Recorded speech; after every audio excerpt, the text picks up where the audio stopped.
Imagine a place where history whispers from every intricate tile, where fountains murmur tales of sultans and poets, and where sunlight dances through carved arches, creating a symphony of light and shadow. This isn't a fairy tale. This is the Alhambra, a breathtaking palace and fortress complex perched high above the city of Granada in southern Spain. It's a masterpiece of Islamic architecture, a symbol of a lost kingdom, and a testament to a time when art and culture flourished in the heart of Europe.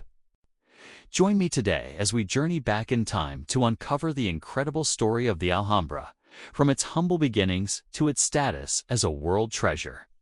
Our story begins long before the magnificent halls we see today were built. The hill where the Alhambra stands, known as Sabika Hill, has been a strategic location for centuries. As early as the 9th century, a small fortress or alcazaba stood here, guarding the city of Granada. But it was under the Nasrid dynasty, the last Muslim rulers in Iberia, that the Alhambra was transformed into the jewel we know and love. In the mid-13th century, the founder of the dynasty, Muhammad I, moved his court to this hill.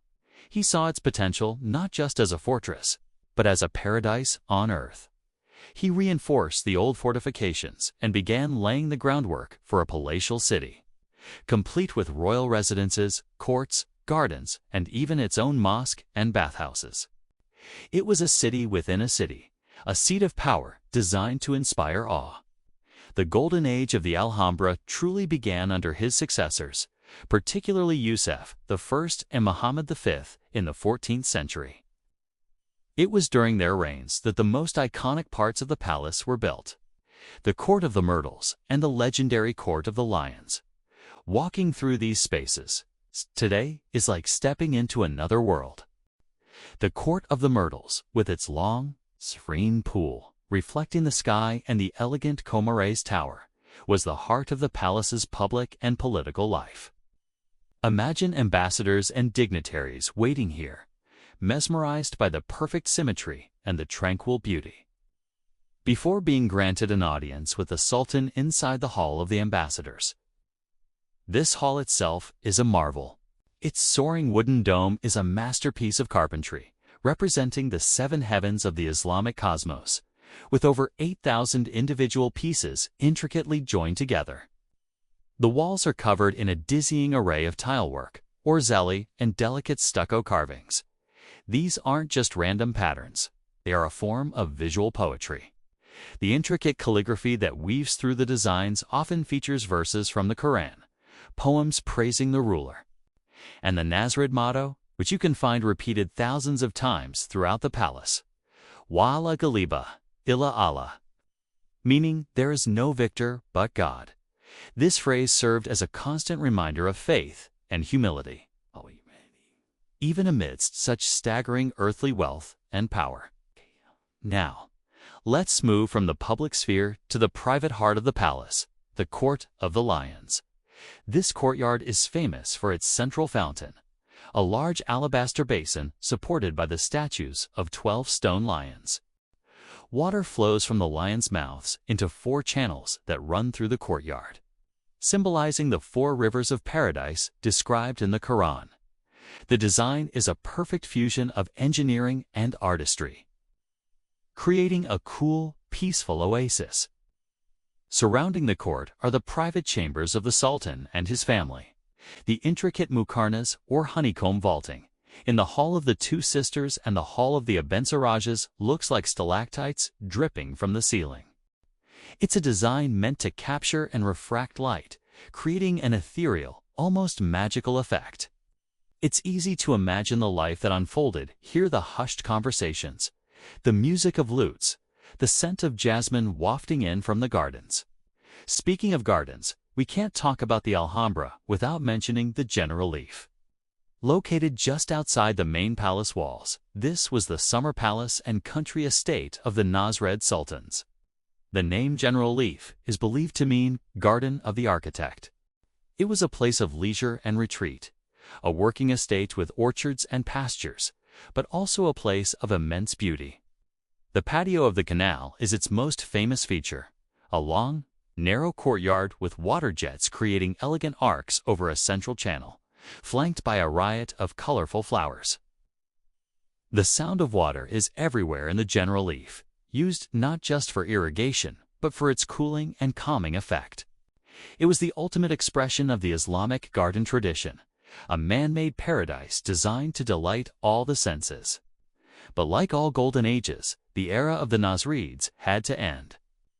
By the late 15th century, the Christian kingdoms of Spain, united under Queen Isabella I of Castile and King Ferdinand II of Aragon, were pushing to reclaim the entire peninsula in what became known as the Reconquista. The fall of Granada in 1492 marked the end of over 700 years of Muslim rule in Iberia. The last Nasrid Sultan, Muhammad XII, known as Boabdil, surrendered the city and the keys to the Alhambra. Legend says that as he left Granada, he looked back at the palace one last time from a mountain pass and wept. The spot is still known today as El Suspiro del Moro, or the Moor's Last Sigh. After the Reconquest, the Alhambra entered a new chapter.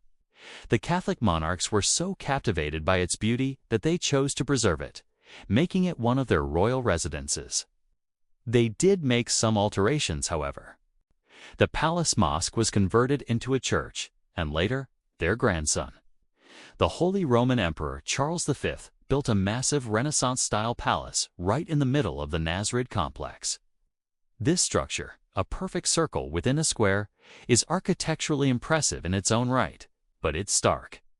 Classical style stands in dramatic contrast to the delicate, ornate Moorish architecture surrounding it. For some, it's a jarring intrusion. For others, it's just another layer in the Alhambra's long and complex history. Over the following centuries, the Alhambra fell into a period of neglect and decay.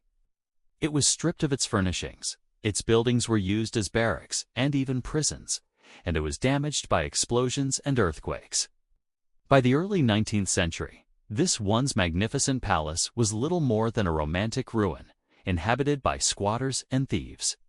Its rediscovery and rescue can be largely credited to foreign travelers and writers, most notably the American author Washington Irving. He lived within the palace walls in 1829 and was completely enchanted by it. His book, Tales of the Alhambra, a collection of romantic stories and legends set within its crumbling walls, became an international bestseller. It ignited a worldwide fascination with the Alhambra and spurred the Spanish government to begin a long and painstaking process of restoration that continues to this day. Today, the Alhambra is a UNESCO World Heritage Site, visited by millions of people each year. It stands as a powerful symbol of cultural exchange and a reminder of the rich, multicultural history of Spain. It's a place where you can see the fusion of Islamic and Christian art, a testament to both conflict and coexistence. Walking through its halls and gardens, you feel the weight of centuries. You can almost hear the echoes of poets reciting verses, sultans holding court, and the final mournful sigh of a king losing his paradise. The story of the Alhambra is not just the story of a building. It's the story of empires, of faith, of art, and of the enduring human quest to create beauty that transcends time. It's a story written in stone, tile, and water, waiting for you to come and read it. Thanks for watching, and if you enjoyed this journey into the past, don't forget to like, subscribe, and hit that notification bell for more stories from around the world.